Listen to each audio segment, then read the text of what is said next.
Next is capacitance of A parallel plate capacitor. Board का important topic होता है ये, पैरेलल प्लेट कैपेसिटर की कैपेसिटेंस कैसे निकाल सकते हैं। तो सबसे पहले हमने क्या किया, यहां पर दो प्लेट ले ली है, ठीक है। प्लेट एरिया ए दिया गया है, उनके बीच का सेपरेशन स्मॉल डी है, एक पर चार्ज प्लस क्यू, दूसरे के ऊपर माइनस क्यू होता है, ठीक है, ये तो जानते होंगे, ठीक है।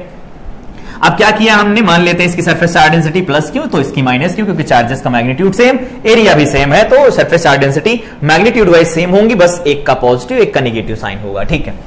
अब अगर हम मान लें कि फील्ड लिखना है हमें, तो फील्ड लिखेंगे कैसे लिखेंगे, हमारे पास मान लेते हैं पहली वाली प्लेट है, तो इसके ऊपर प्लस चार्ज है ना, तो इस प्लस चार्ज की वजह से यहां फील्ड लिखोगे तो इधर आएगा, इधर आएगा, और सामने यहां पर निगेटिव चार्ज है वाली प्लेट, तो इस पॉइंट पर फील्ड लिखोगे वो भी उधर ही की तरफ आएगा। इसका मतलब है कैपेसिटर के प्लेट के बीच में कहीं पर भी फील्ड लिखा जाए, वो दोनों प्लेट के जो फील्ड होंगे उनका वेक्टर सम होगा, और एक ही डायरेक्शन में होने की वजह से उनको सिंपली हम ऐड कर लेंगे, ठीक।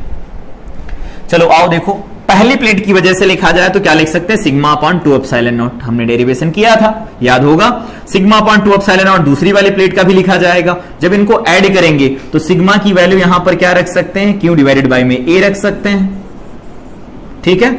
जैसे ये वैल्यू रखेंगे तो हमारे पास ये एक्सप्रेशन बनेगा, देखो ये आधा और आधा लिखा तो एक बन जाएगा, बनेगा Q upon a epsilon not, ठीक। ये तो हो गया इलेक्ट्रिक फील्ड। अब ये इलेक्ट्रिक फील्ड बताओ वेरिएबल है या कांस्टेंट है, तो कांस्टेंट है, और कांस्टेंट इलेक्ट्रिक फील्ड होता है तो वहां पर पोटेंशियल बहुत इजीली लिखा जा सकता है, वो लिखा जाएगा V is equal to E into D. D क्या होगा, सेपरेशन होगा बिटवीन द प्लेट्स, तो E इंटू डी लिखेंगे, तो E की वैल्यू कितनी निकाली है, तो Q upon a epsilon naught, तो यहां पर Q upon a epsilon naught रख देंगे, into plate separation that is D, value मिल गई हमें। अब कैपेसिटेंस की डेफिनेशन क्या होती है, तो कैपेसिटेंस की डेफिनेशन होती है C is equal to Q by V, तो क्यू है, और V जो भी निकाला है वो वहां पर पुट कर देंगे, तो V की ये वैल्यू जैसे ही यहां पर पुट करेंगे, देखो इस क्यू से ये क्यू कैंसिल हो जाएगा, यहां से आएगा C is equal to epsilon naught A divided by में D लिखा जाता है। तो पैरेलल प्लेट कैपेसिटर की कैपेसिटेंस का फार्मूला होता है epsilon naught A divided by में D।